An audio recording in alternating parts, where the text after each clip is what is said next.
Good day, everyone. Today we'll be tackling a new lesson which will be presented by the Group 4. I am your first presenter, Rene R. Nazareno, and I will be answering the question, what is a meeting? So, a meeting is a structured gathering of two or more people to discuss information, make decisions, or plan actions. So, this is where people would share information, they would discuss ideas, and make decisions together.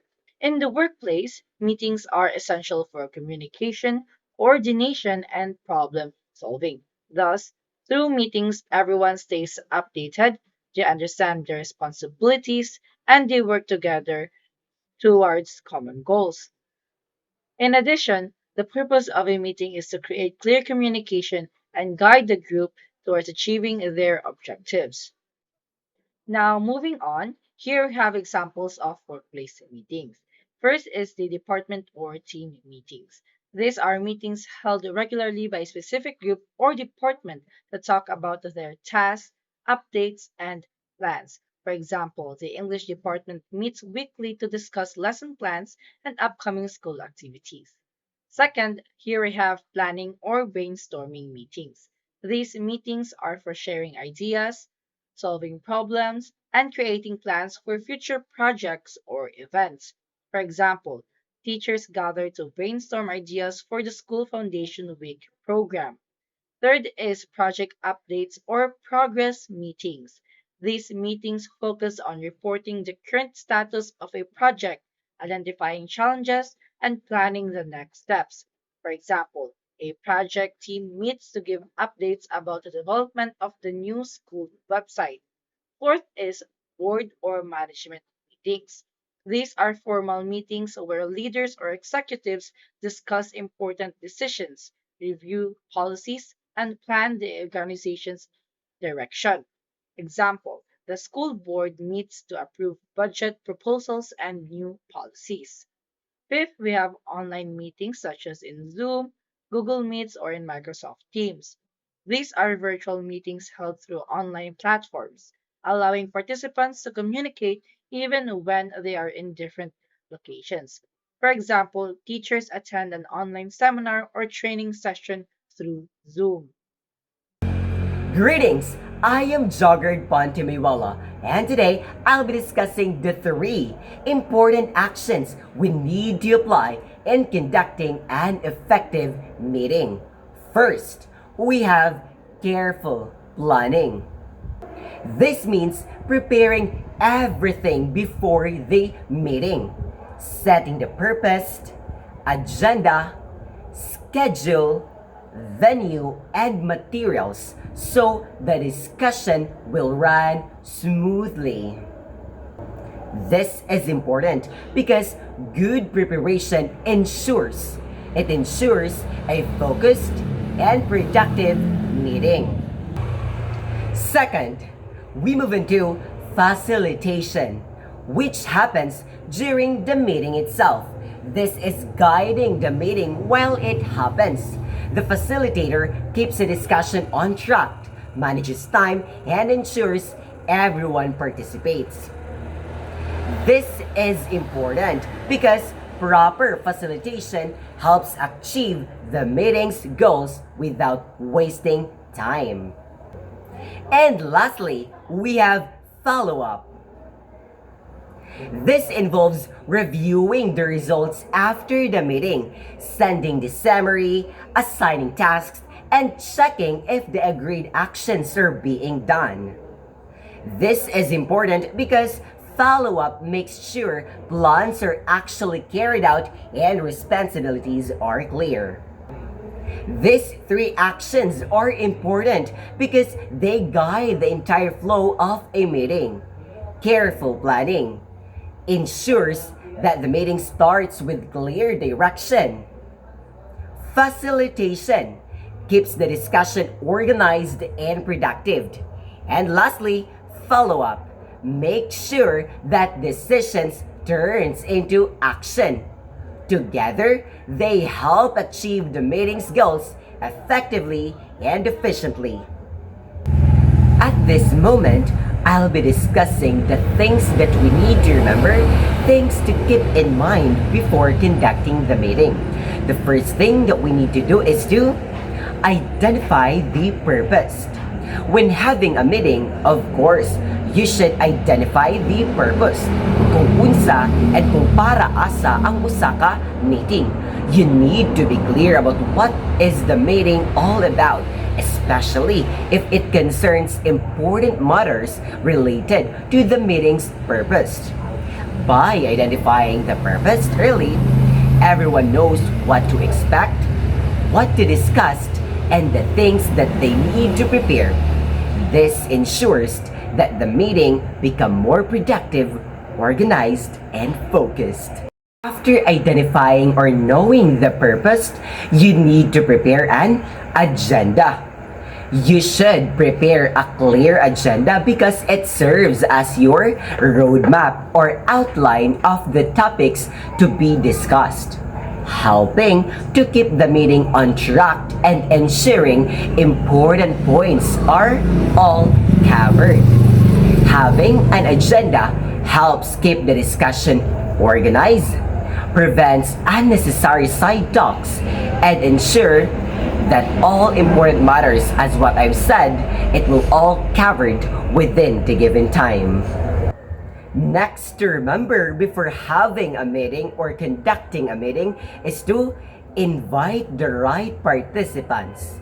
Make sure to invite the people who are directly involved or needed for the discussion. These are the people or the individuals who can give inputs, make decisions, or carry out tasks related to the meeting's purpose. Having the right participants make the meeting more efficient and prevents wasting time for those who are not needed. Moving on, another important thing to remember before conducting a meeting is to set the schedule and venue. One of the important things needed when having or conducting a meeting is choosing a date, time, and place that are convenient and accessible for everyone. The schedule should allow participants enough time to prepare, and the venue should be appropriate for the type of the meeting, a safe, quiet, and comfortable. A well-set schedule and venue help ensure good attendance and a smooth flow of discussion. And finally, we should make sure to provide all necessary materials before the meeting. Distribute materials in advance.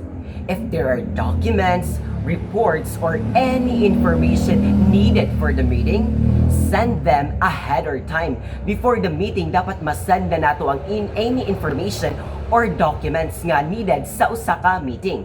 This gives participants the chance to review the content and come prepared with ideas of questions.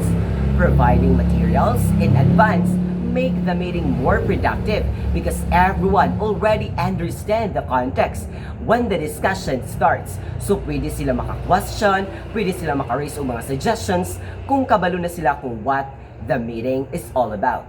And if also, kung matagaan na sila og any reports or documents nga pwede nila matun-andaan para ma-rehearse ilang kaugalingon.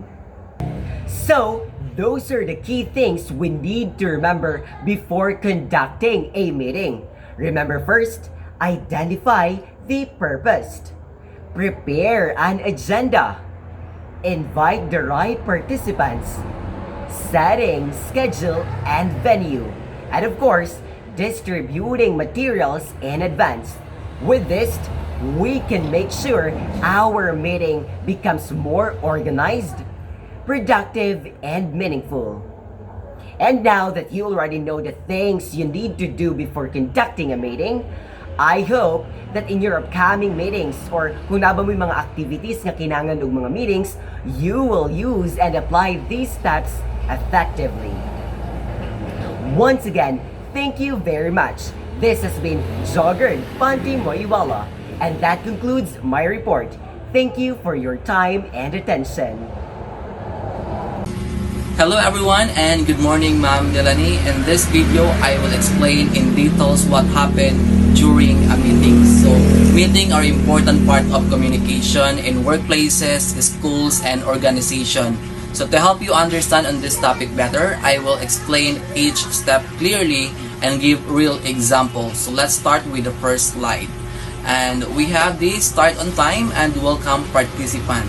So a good meetings always start on time, and of course this shows that the facilitator respect everyone's schedules, and starting late can cause delays and make participant lose interest or focus. So welcoming participant helps create a positive atmospheres and signals that the meeting is officially beginning. For example, I will be the facilitators on today's meeting. So, good morning everyone. Today is exactly 9 a.m. So, we will now start our meeting. Thank you for being on time.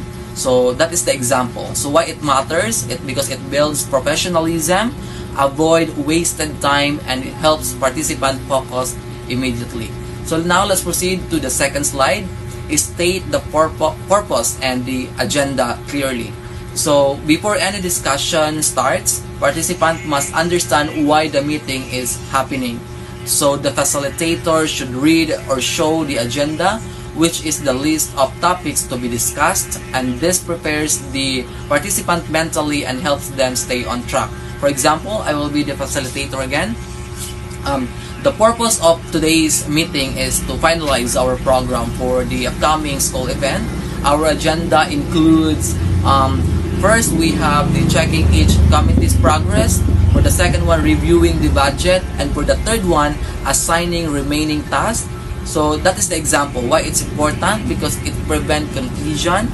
It helps participants know what to expect and keep the meeting organized. So now let's move on to the third slide. We have assign a presiding officers or facilitator to guide the discussion. So a meeting needs to someone to lead the flow of discussion. This person may be called presiding officer, chairperson, or a facilitator. Their job is to control the meeting, call speakers, manage conflicts, and keep the discussion within the agenda. Of course, make sure that no one dominates the conversation. So there should also be a secretary who takes notes as well. So example, I will be the facilitator again. So I will be the presiding officers for today's meeting. Ms. Torres will serve as our secretary and record the minutes. So that is the example. And why of course it matters? Because it maintains order, prevent chaos and interruption. Of course ensures proper documentation. Let's proceed to the fourth slide. Allow participants to share their views but keep the discussion focused. So meetings are meant for communication and collaboration. So participants should be allowed to express their ideas, opinions, or concerns. But however, people may sometimes go off the topic or talk too long. And that's why the facilitator must gently bring the discussion back to the agenda. For example, I will be the participant one. I think we should also change the event theme and redesign the posters. So the facilitator respond, thank you for the suggestion, but we will talk about the theme later under the item 3. For now, let's focus the budget hearing for now. So that is the important to prevent distraction, ensures all topics are covered, make the meeting efficient. So let's proceed to the fifth slide. Record key points and decisions. So the secretary takes notes throughout the meeting, and also they do not need to write everything said, only the important points, decision made, and assigned responsibilities. This becomes part of minutes of the meeting, which is the official record.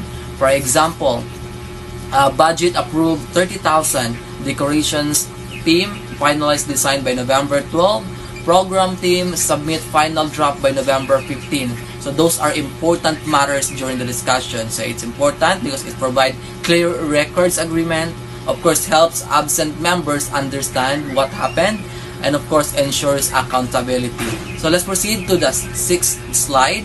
We have summarized the discussion made and action to be taken. So before ending the meeting, facilitator should summarize everything discussed.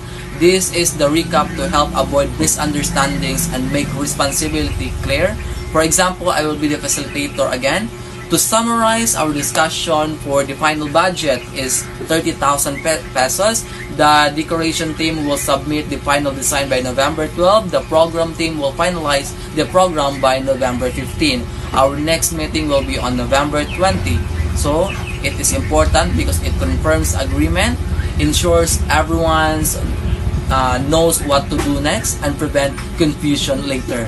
So, we have the last one, end the meeting on time. So now a good meeting respects the planned time. So ending on time shows discipline and professionalism. It also keeps participants motivated to attend future meetings. For example, I will be the facilitator again for the one last time. It's now 10 a.m. So our meeting, let's end our meeting. Thank you for your time. So that is the example, the short example, because it shows respect. Participants' schedules avoid fatigue or loss, and of course promote respect on the management. So now, to sum it up, to those are detailed steps of what happened during the meeting. Following this step ensures that the meeting is organized, productive, and respectful of everyone's time. I hope these explanations and example help you understand topic clearly. Thank you for watching my report. Have a nice day.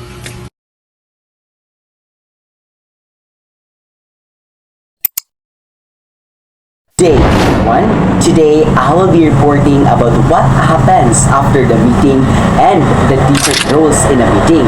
I will explain the important follow-up tasks done after a meeting and the responsibilities of each person involved to make the meeting effective and organized.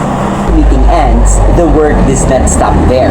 There are important follow-up steps that must be done to make sure the meeting was useful and effective. The minutes of the meeting are written. These minutes include the important topic discussed, decisions made, and tasks that were agreed upon.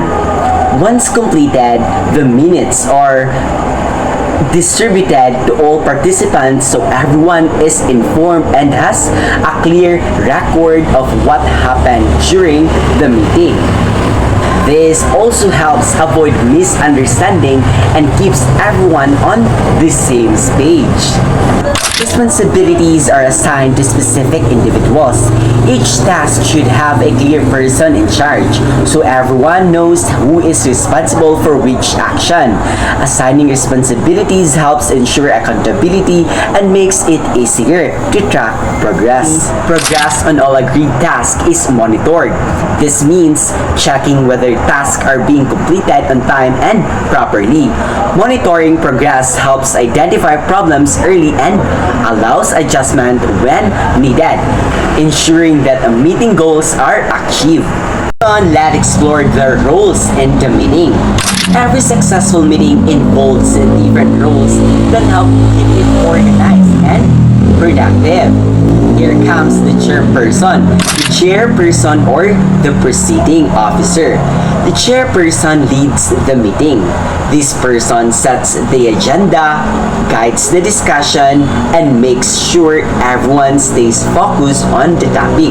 The chairperson also manages the flow of the conversation, giving everyone a chance to speak, while keeping the meeting orderly and respectful.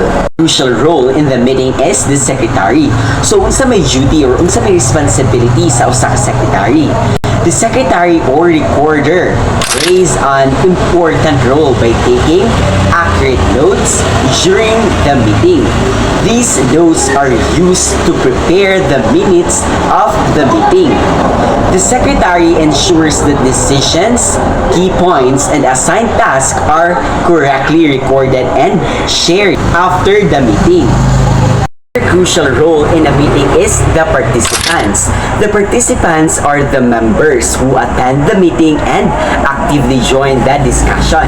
They share ideas, give updates, ask questions, and provide feedback. Their participation is important because meetings are most effective when everyone contributes. The timekeeper, when assigned, helps manage time. The timekeeper reminds the group about the schedule so that each topic is discussed within the allotted time. This helps prevent meetings from going too long and ensures that all agenda items are covered. It's my part of the report. Once again, this was presented by Joed Pontevihuela. Thank you so much for your time and attention.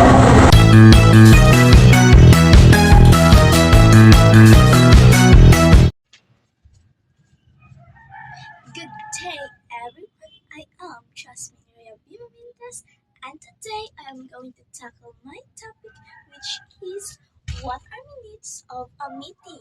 Minutes of a meeting are official written records of what happened during a meeting. They document the essential details such as date, time, location, names of participants, and agenda items that is being discussed on. Minutes also include the main points of discussion, decisions made, and actions to be taken. Minutes serve as a reference document and ensure accountability. In other words, minutes serve as an accurate and objective summary of the meeting proceedings. Now let's move to importance of minutes. First, it serves as a legal or official record. It acts the formal and legal documentation of everything that is took place during the meeting. This means that if there are questions, conflicts, or misunderstandings in the future, the minutes can be used as evidence of what was actually agreed upon. Organizations, schools, and companies rely on these records to protect themselves and maintain accurate documentation. Next is helps participants remember agreements and tasks. During meetings, many ideas and decisions are discussed, so it's easy to forget the details. It helps to remind members about what they agreed to do, deadlines or responsibility, and the steps needed to accomplish the task. This way, everyone stays on track and remains consistent with the plans they made during the meeting. Another one is useful for absent members to catch up. Not all members can attend in every meeting.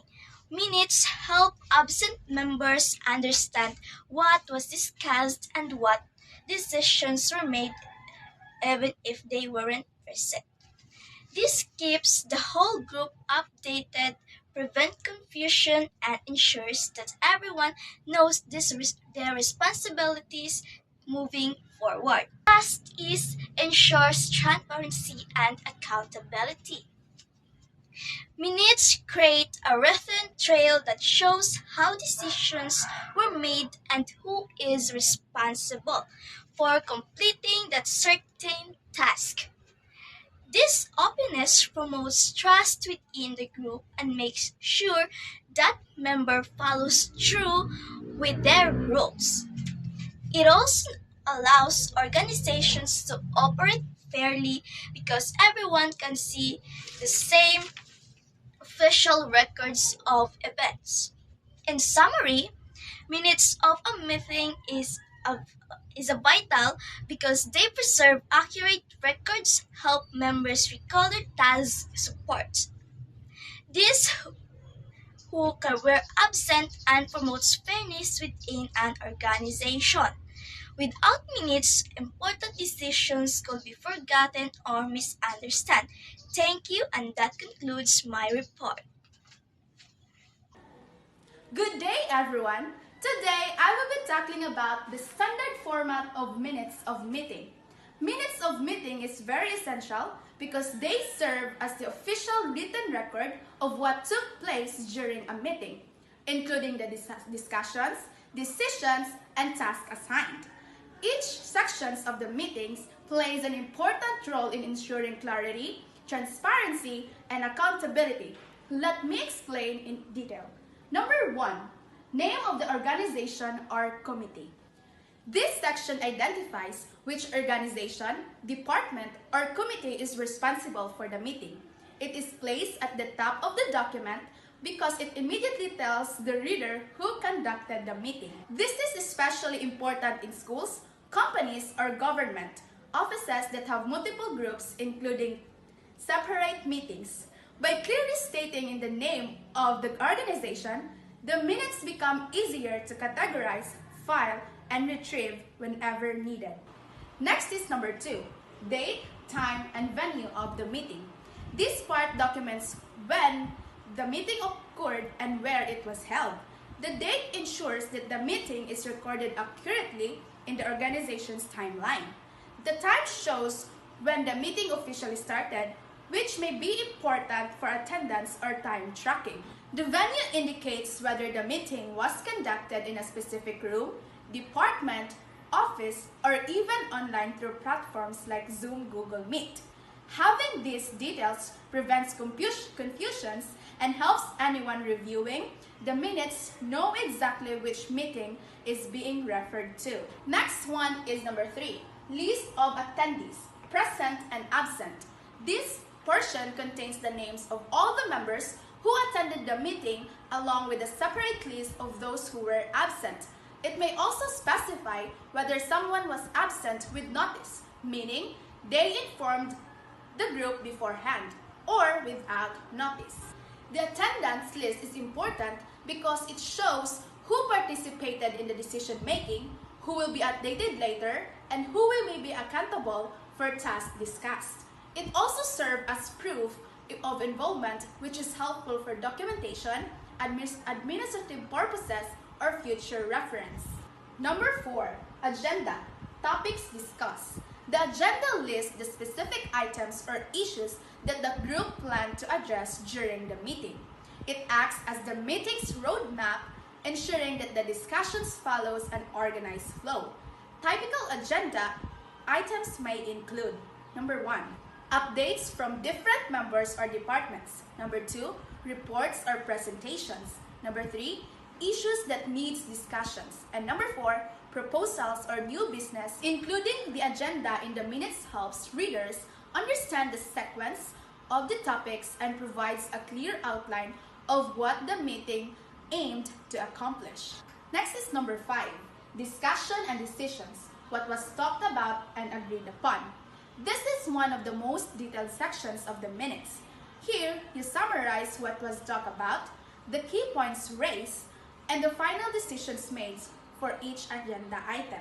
The summary should be objective, avoiding personal opinions. It does not need to be word-for-word transcript, but it should be capture the essential points such as concerns raised by members, suggestions or proposals, agreements or approvals, results of voting, if any. This section is important because it serves as the official record of how and why decisions were made during the meeting. Number 6, action items. Who is responsible for what? Action items is the task or responsibilities designed during the meeting. Each task must be clearly described, including who is in charge of completing it and sometimes the target deadline. This section ensures accountability. Members know exactly what their duties are after the meeting, and leaders can follow up on progress later. Example includes preparing reports, organizing events, and communicating with external groups or creating documents. The next one is number 7, next meeting schedule, if applicable. If the group plans another meeting, this section states that agreed upon date, time, and venue. Providing this information in the minutes helps members prepare ahead of time and avoid scheduling conflicts. It ensures continuity by informing everyone when the next discussions or progress updates will take place. Next one is number 8, adjournment time. This includes the time the meeting officially ended. Recording the adjournment time helps complete the meeting documentation and shows the total duration. It also marks the formal conclusion of discussions and signals that no further official business took place after that point. The last one is number 9, signature of secretary and chairperson. The minutes are finalized with the signature of the secretary who wrote and prepared the documentation and the chairperson who presided over the meeting. Their signatures confirm that the minutes are accurate, complete, and approved. This also gives the document authority, making it an official record that can be used for future reference or decision making. So in conclusion, the standard format of minutes of meeting ensures that the events of a meeting are documented clearly and professionally. Each part has a specific role in maintaining transparency, organization, and accountability. By following the format, any organization can create reliable records that can guide future actions and decisions. That's all. Thank you. We're reporting the sample of minutes of the meeting for our report. And first, we have the header, which is the ABC company, and minutes of the department meeting. So, the header it identifies the organization and the type of document. It tells the reader that the file is an official record of a department meeting.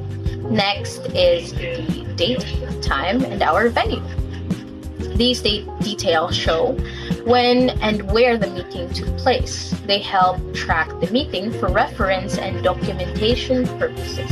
So as we see here, we have our date, which is October 17 of 2025. And also our time is 10 a.m. to 11 a.m. Our venue, of course, is the conference room number 2. And then next to that, we have our present and absent of the minutes of the meeting. So this section lists who attended the meeting and who was not present. It helps determine who participated in the discussion and who missed it. So we have our example.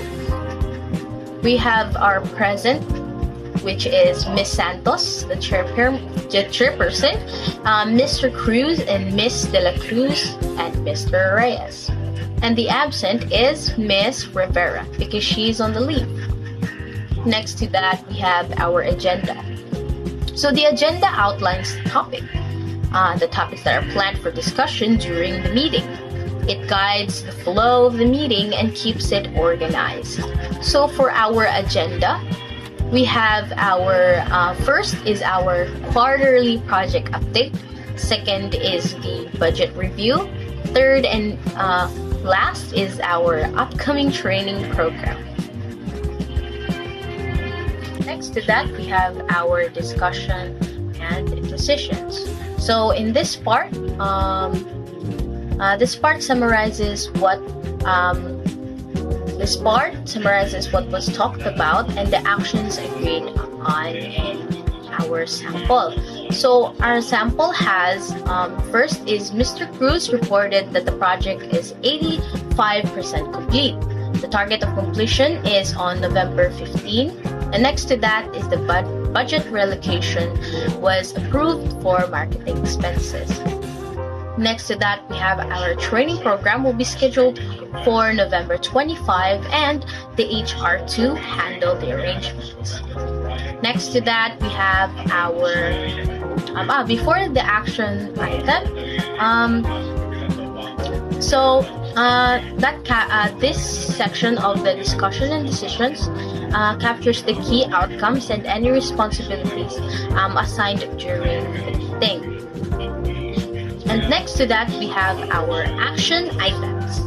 So, action items, as you can see in the example, this section lists the specific tasks assigned to individuals after the meeting. It ensures that everyone knows their responsibilities and what they need to be completed. So we have Mr. Cruz as our example that finalizes the project reports, and he is responsible for completing and submitting the remaining project documents. Next is Ms. De La Cruz, which is the coordinate with finance for budget relocation. So she needs to work with the finance department to process and confirm the approved budget changes. Next to that is Mr. Reyes, which is responsible for draft training invitation. He will prepare the official invitation for the upcoming training program. So that is all for me. And so Joy Makiling will continue our report on the sample minutes of the meeting. So that's all for me. Thank you so much. Good day, everyone. I am Marijoy R. Makiling. So, in continuation of the report of Ms. Nacario, the next one is action items. This part shows the task assigned to specific people. In the example, Mr. Cruz finalized the project reports, and Ms. De La Cruz coordinate with finance for budget relocation, while Mr. Reyes draft the training invitation. These are written here so everyone knows their responsibilities after the meeting. The next one is next meeting. This part tells the date of the next meeting. In the sample, you can see the next meeting is scheduled on November 20, 2025. Adjournment. This shows the official time the meeting ended. In the example, the meeting was adjourned at 11 a.m. The last one is prepared by and approved by. You can see in this section shows who wrote and who approved the minutes. In the sample, it was prepared by Maria Santos and approved by Ana de la Cruz. That's all. Thank you. Now, let's proceed to the tips for writing an effective minute. When you're writing minutes, it is important to follow certain guidelines to make sure that the minutes is accurate and is easy to understand. First, the writer should use clear and objective language, meaning personal opinions or unnecessary comments should be avoided. Second, minutes should only include the main points, decisions, and agreements discussed in the meeting, not every word that was said. Third is to use consistent formatting, such as the same headings, bullet style, and layout, so the minutes look organized and professional. Fourth is before submitting the final copy, the writer should review the minutes carefully to make sure all details such as dates, names, and decisions are correct. Lastly, minutes should be short, clear, and formal, focusing only on essential information so that the readers can easily understand what happened during the meeting.